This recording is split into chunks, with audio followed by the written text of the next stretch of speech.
I was talking about the situation that we're having in South Africa with the xenophobic attacks that are happening against Nigerians.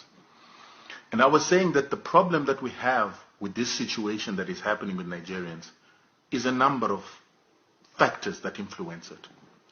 Number one, it is caused by a people, foreigners, visitors, guests that have a general disrespect for countries that are hosting them. We're talking about people that have no manners, that don't understand that when you're a visitor in somebody's house, you must treat that house, you must treat that acceptance to be a guest with respect and treat it in a way that you would want a guest to act if they were in your house. We've got a situation where there are foreigners who are in this country. Nigerians, Zimbabweans, Zambians, Congolese, Cameroonese, you name them, that have no respect for the country that they are living in. And such people are perpetrating crimes in South Africa. Such people cause problems, like the Nigerian situation that we're talking about. Yes, not all Nigerians are involved in drug dealing, but in general, Nigerians are involved in drug dealing in South Africa, which is problematic.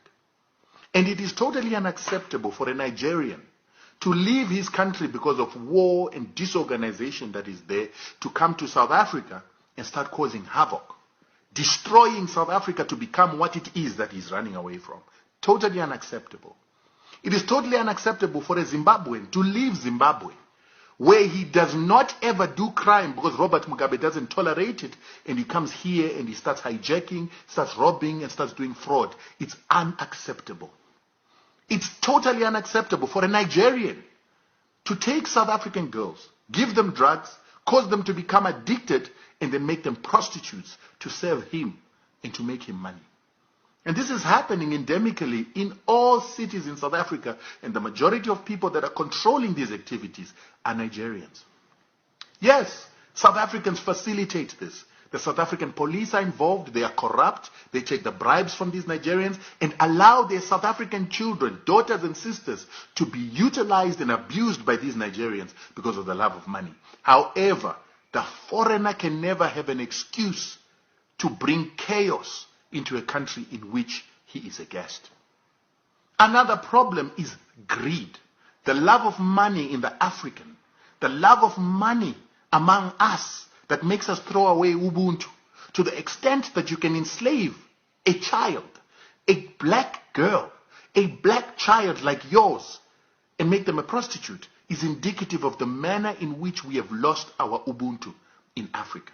And these are some of the problems that are causing some of these foreigners to come and disrespect, desecrate the country in which they've been given residency. And more sad is the fact that these criminals thrive in South Africa because the South African police officers, South Africans, are taking bribes for their own children, own sisters, own girl children to be enslaved by drug dealers. They take bribes at the cost of selling their children to these killers who bring drugs and chaos into this country. It is the very same men at the borders who are taking the bribes for criminals to come in here with these drugs. It is these very same police officers that use their police cars to carry and courier some of these drugs. These are South Africans destroying South Africa through a person that doesn't have a vested interest in the country. And then you, Nigerians, you Zimbabweans, you Congolese, you people that come in as foreigners and undertake criminal activities, you are a problem unto us, for you're destroying our reputations. But if you are a foreigner and you know these criminals, and you don't say anything, you do not take them to task, you do not report them, you make us complicit to this problem.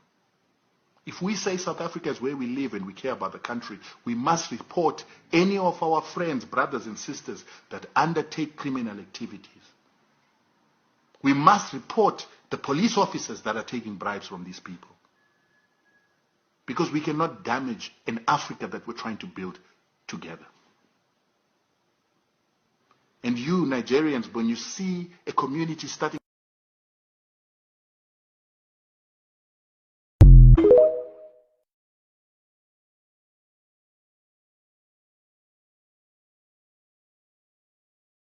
Sanibonani, ngiye ngizwe kuthiwa the truth shall set you free. So lalela mntu omnyama, I have one question. This is Dr. Peter Groenewald. Can we trust him? Can we trust him? Do you trust him? Is he the champion of abantu abamnyama? Is he the hero of South Africa? Will he save us? If anybody thinks in South Africa that you can take the land without compensation, you're living in a dream. Let me put it quite frankly to you. If you want to start a civil war in South Africa, do that. Do that.